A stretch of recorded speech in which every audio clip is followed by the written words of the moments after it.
Gangguan jiwa, saya setuju. Saya tidak setuju. Kalau gangguan jiwa kayaknya enggak deh. Gangguan jiwa sih kayaknya enggak ya. Enggak setuju. Siapa tahu dia lagi di rumahnya terus gempa, setiap ada getaran mungkin jadi takut. Karena bencana, misalnya trauma karena bencana itu masih masuk di akal. Kalau untuk ke gangguan jiwa, menurut saya tidak. Mungkin kalau trauma gitu mungkin bisa jadi. Kalau dia jadi trauma sampai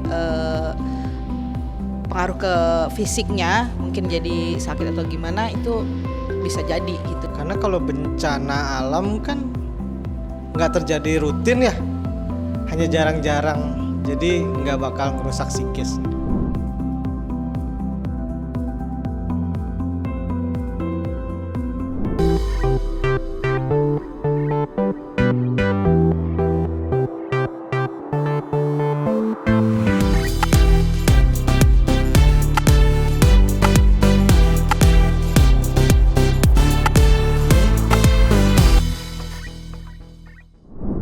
G-Friends, apa yang terlintas dalam benak kita semua apabila kita mendengar tentang bencana alam? Porak-poranda, kehilangan, atau ada kata lain yang lebih mempresentasikan hal itu? Bencana alam merupakan kejadian yang menimbulkan dampak luar biasa bagi para korban. Bukan hanya fisiknya aja, melainkan juga menimbulkan dampak terburuknya, yaitu trauma. Sebagai makhluk sosial, sudah sewajarnya jika kita memberikan uluran tangan dengan memberikan pertolongan, baik itu secara material, finansial, hingga psikologis. Selamat datang di program Poliklinik dengan tema trauma pasca bencana. Oke, G-Friends, seperti tadi di depan Mia sudah sampaikan bahwa tema kita kali ini adalah trauma pasca bencana. Seperti kita tahu, bertubi-tubi bencana alam menerpa tanah air tercinta kita yang mengakibatkan banyak sekali korban jiwa, lalu kemudian bukan hanya orang dewasa, juga anak-anak. Apa yang menjadi dampak dari semua itu? Salah satunya yang akan kita bahas kali ini adalah dampak psikologis yang mengakibatkan trauma pasca bencana. Bersama saya Mia Kusuma, dan saat ini kembali dengan psikolog kita, Ibu Sani Buniantini. Mbak Sani, apa kabar? Alhamdulillah baik. Dampak psikologis apa yang biasanya terjadi pasca bencana? Ya. Jadi di Indonesia ini ada 3 jenis bencana sebenarnya ya. Ada bencana banjir, bencana gempa, dan tsunami. Yang sering terjadi ya? Iya, yang sering terjadi. Dan ketiga-tiga ini tentunya akan memberikan dampak yang tidak kecil ya, yaitu dampak psikologis ya, di mana kita tahu kejadian ini kan kejadian yang sangat mengejutkan. Luar biasa dan di luar. Betul. Bayangin orang lagi belajar tiba-tiba goyang ya. Kemarin juga saya sempat goyang juga kan di Jakarta. Itu benar-benar lagi konseling begini tiba-tiba goyang, kristal goyang, loncat lah gitu ya. Sementara itu nggak ada apa-apanya di Jakarta dibanding yang kemarin di Cianjur. Jadi bisa ngebayang nggak goncangan hebat itu membuat orang sangat terkejut, shock gitu ya. Kemudian muncullah gangguan psikologis, tentunya dampak psikologis. Belum lagi adanya kehilangan. Jadi ada grieving process. Jadi ini double-double. Dia yang mengalami dan kemudian sekaligus mengalami juga kehilangan. Nah, di sini yang harus kita ketahui bahwa dampak psikologis korban itu tidaklah mudah dan tidaklah ringan, dan bahkan kadang-kadang walaupun sepertinya tidak apa-apa, itu bisa muncul di kemudian hari. Sampai kalau misalnya anak-anak sampai dia dewasa nanti mungkin bisa ya, jadi kalau dia tidak healing traumatik dan memang tidak diberi pembekalan, karena kita ada yang namanya delay effect, jadi efek tunda nanti efeknya, ya, biasanya jangka panjang justru terjadi pada laki-laki. Biasanya kenapa? Karena mungkin kalau kita bilang saat itu ketika seorang laki-laki mengalami gempa, yang dia pikirkan adalah rescue keluarga.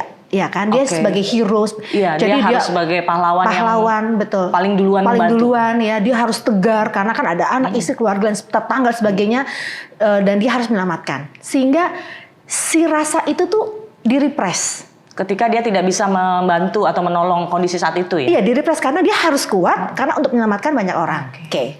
Tapi kemudian baru muncul gejala mimpi buruk, ketakutan, insecure, paranoid gitu ya, sampai akhirnya ya tadi ada gejala stres dan depresi. Tapi beda dengan anak-anak dan para wanita, biasanya histeris, teriak apa gitu kan, dan dia bisa keluar, lebih ekspresif ya. Jadi sehingga kita tahu apa yang dirasa. Nah, balik lagi kadang-kadang culture kita tuh laki-laki tuh ya nggak bisa, nggak boleh cengeng, nggak boleh nangis, nggak boleh berkeluh, nggak boleh mengeluh. Betul ya, karena tahu dia kan bisa kepala keluarga dan sebagainya, sehingga dia harus menjadi role model yang dia tahan. Nah memendam, itu betul. Ya. Nah ini yang sebenarnya dampaknya akan jadinya lebih panjang karena ada delay effect tadi, dibanding mungkin orang-orang yang lebih ekspresif, bisa mengeluh, bisa bercerita gitu ya. Bahkan kalau anak-anak itu sendiri ketika kemudian kita ada pendampingan gitu ya, mereka disuruh gambar, nyanyi-nyanyi, itu sedikit bisa lepas, hilang ya, walaupun nanti kita pantau lagi apa sih yang terjadi. Kadang-kadang bisa aja ada anak yang nggak mau makan tiba-tiba, atau tadi nggak bisa tidur, atau kayak kemarin misalnya karena dia takut goyangan, dia nggak mau di kamar tertutup, dia maunya yang terbuka gitu. Makanya biasanya pengungsi itu nggak di dalam ruangan lagi. Iya, lebih baik mereka mungkin di tenda atau di mana, sehingga dalam waktu beberapa saat itu nggak trauma betul. Akan ada yang tembok yang lagi. roboh, betul. Karena yang paling ditakuti adalah gempa susulan. Dan mereka ketakutan akan gempa susulan itu sangat tinggi. Makanya biasanya kalau ada keluarga yang di luar daerah itu biasanya mereka di rescue. Tapi sayangnya kalau banyak yang nggak ada keluarga lain ya dia harus di situ, tapi menginginkan di ruang terbuka gitu, sehingga mereka kalau ada apa-apa mereka bisa lari. Itu sugesti mereka paling tidak untuk membuat mereka tenang seperti itu. Oke, nah lalu kemudian untuk anak-anak nih biasanya berapa lama mereka bisa kemudian benar-benar pulih, atau sampai dewasa sampai tua nanti akan ada rekaman-rekaman itu? Harus seperti apa sih? Iya, jadi dampak trauma itu memang banyak kombinasi faktor.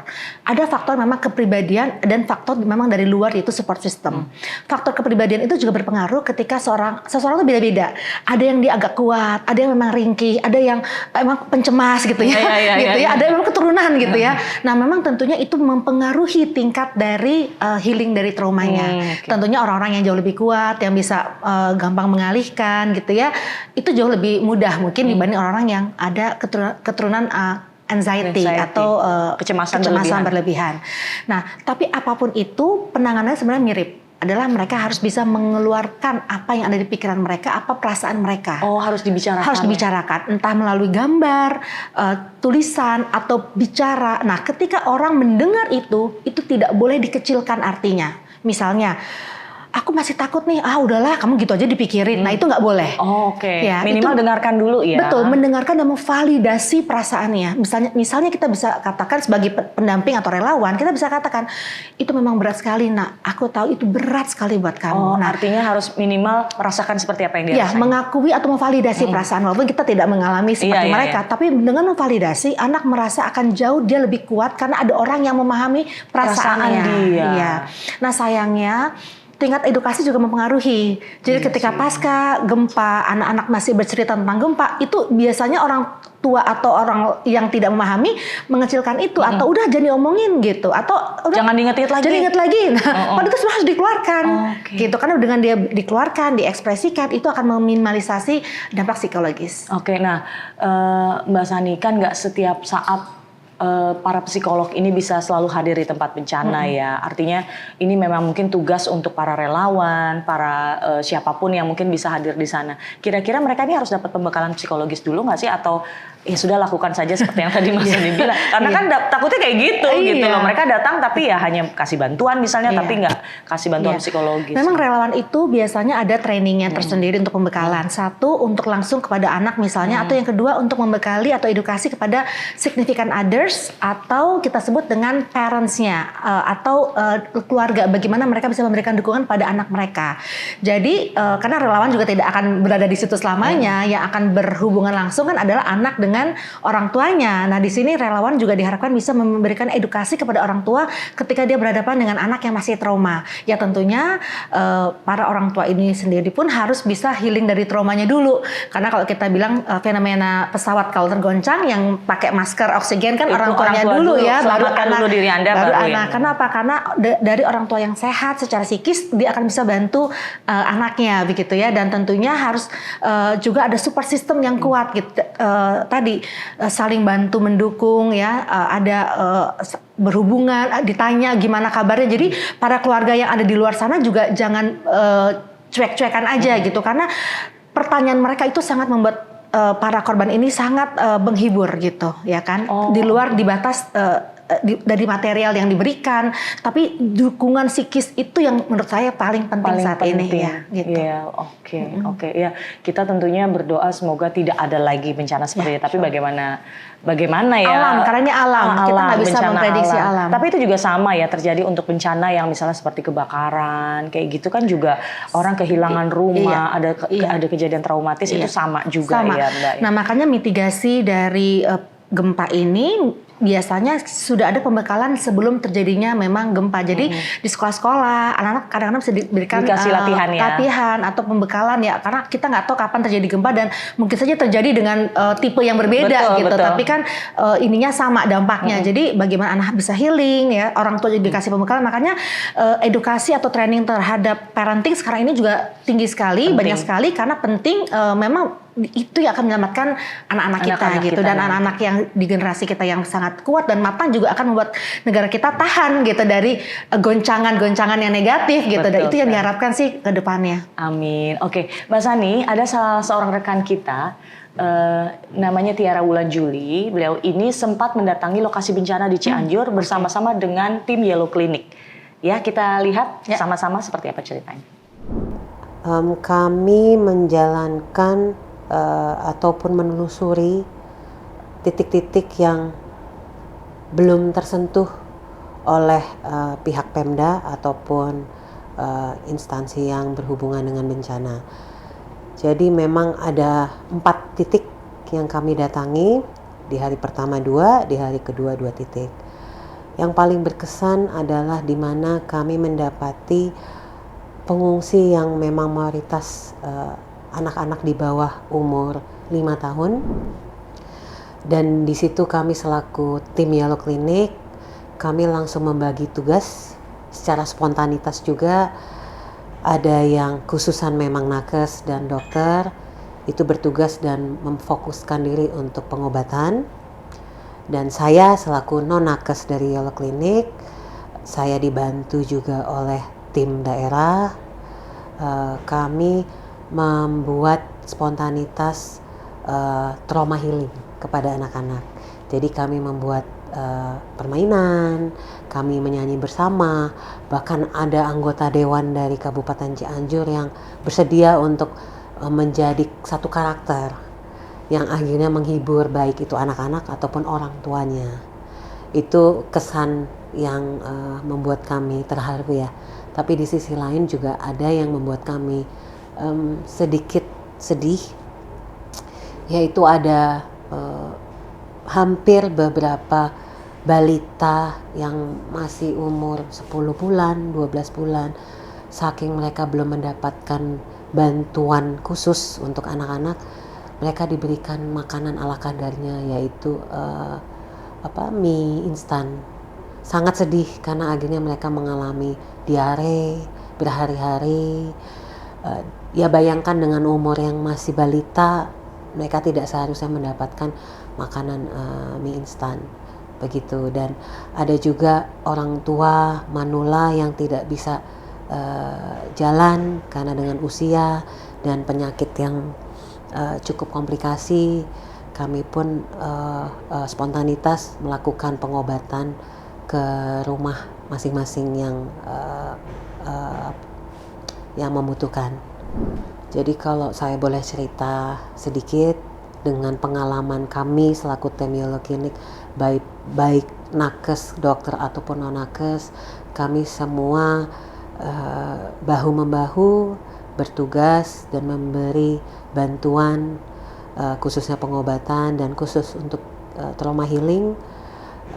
Itu kami lakukan karena atas dasar hasil pembicaraan kami dengan baik orang tua ataupun anak-anak langsung yang memang sedang mengalami trauma ya. Jadi rata-rata menceritakan kepada kami selaku tim Yellow Clinic, mereka itu lebih ke anak-anak ya. Mereka itu merasa trauma di saat kejadian gempa bumi. Kebanyakan mereka lagi sekolah. yang belum berumur untuk sekolah, kebanyakan mereka lagi posisi di dalam rumah ataupun main di halaman rumah. Jadi keadaannya sangat membuat panik. Rata-rata anak-anak yang berumur 3 tahun, 5 tahun itu lari kepanikan. Orang tuanya entah di mana, posisinya karena memang lagi posisi bermain. Jadi mereka lari tanpa mikir harus bagaimana. Rata-rata akhirnya ketiban plafon. Ada yang sampai kejungkir karena lari terbirit-birit karena keadaan yang tidak mungkin terkendali ya, dan orang tuanya pun juga dalam posisi panik. Dan yang memang paling menyedihkan rata-rata anak yang terkena musibah tersebut. Sekali lagi banyak yang ketimpa plafon, ada yang jatuh karena kesandung temennya, begitu. Dan ada juga yang bahkan berusaha menyelamatkan adiknya yang masih balita. Di saat proses trauma healing, reaksi anak-anak lebih ke bingung, karena kami spontanitas membawa keceriaan, spontanitas membawa senyum, dan bagaimana caranya membuat mereka terhibur. Jadi awal mulanya mereka bingung, sampai bahkan di saat kita mau nyanyi lagu yang paling umum, cicak-cicak di dinding, balonku ada 5, semua lebih terkejut, bengong, tapi akhirnya terhibur. Karena apa? Boleh saya share sedikit ya. Yang tadi saya bilang ada anggota dewan dari Kabupaten Cianjur, itu kebetulan badannya agak berisi, terus ada yang agak kurus. Itu menjadi karakter di dalam lagu Cicak-Cicak di Dinding, tapi akhirnya kita ganti yang gede menjadi gajah-gajah di tanah. Jadi itu membuat spontanitas semuanya jadi ketawa, karena ada karakter khusus yang kita tunjuk. Dan senangnya lagi di situ tidak ada yang namanya siapa pimpinan, siapa pejabat, semuanya sama rata. Kita berusaha menghibur anak-anak yang mendapatkan traumatis masing-masing ya. Dan boleh saya cerita sedikit, rata-rata mereka ketakutan untuk kembali masuk ke rumah. Jadi mayoritas warga yang ada di Cianjur, hampir di semua kecamatan, itu mereka tidurnya di sawah ataupun di teras rumah masing-masing. Traumanya adalah di saat ada sedikit bunyi, khususnya anak-anak, itu menjadi traumatis terberat. Kami memang butuh khusus ahli psikolog ataupun yang memang di bidang trauma healing supaya bisa memberikan dorongan secara mentally ya, atau emotionally, agar mereka diberikan dukungan atau semangat secara, yaitu tadi saya bilang mentally dan psikis ya. Oke, Mbak Sani, itu dia cerita dari Mbak Tiara yang langsung datang ke sana. ya. Bisa terbayang ya Mbak ya situasinya seperti apa. Sepertinya sekuat tenaga kita menghibur, toh tetap yang namanya trauma itu kan pasti tetap ada ya Mbak. Mungkin boleh disampaikan kepada masyarakat, kepada pemirsa dari G24news.tv, mungkin untuk apabila ada relawan yang ingin datang, apa yang harus dilakukan, dan untuk para korbannya sendiri, terutama orang tua terhadap anak-anak, harus seperti apa? Iya, memang gempa ini, bencana ini kan bencana nasional ya, di mana sebenarnya yang bertanggung jawab tuh kita semua sih sebenarnya. Nah, adanya relawan ini sangat membantu, memudahkan, karena nggak bisa semua orang nyampe ke lokasi. Nah, tentunya relawan yang hadir harus dibekali juga dengan pembekalan yang cukup ya, yang matang, ketika mereka berhadapan langsung dengan korban, baik korban anak maupun korban orang tua, mereka tahu apa yang harus dilakukan ya.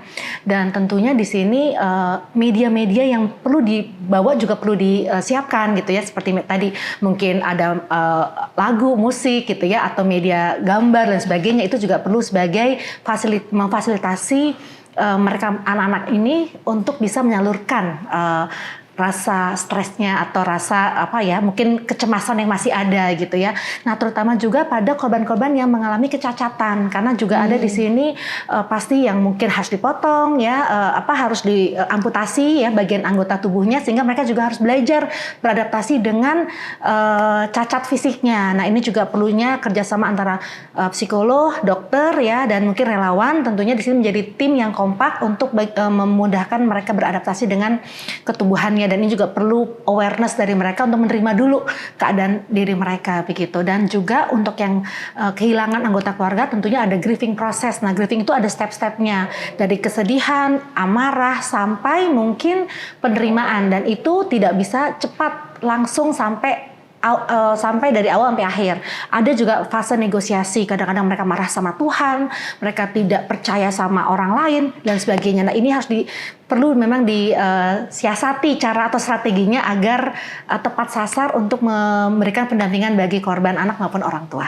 Oke, alhamdulillah, mudah-mudahan sampai semua pesannya. Mbak Sani, sekali lagi kita doakan semoga tidak pernah akan ada lagi bencana, dan kalaupun ada kita mampu menghadapinya, bisa terus menjalankan masa depan dengan lebih baik lagi. Mbak Sani, terima kasih banyak waktunya. Sama-sama. Kita ketemu lagi tentunya di Polling Clinic.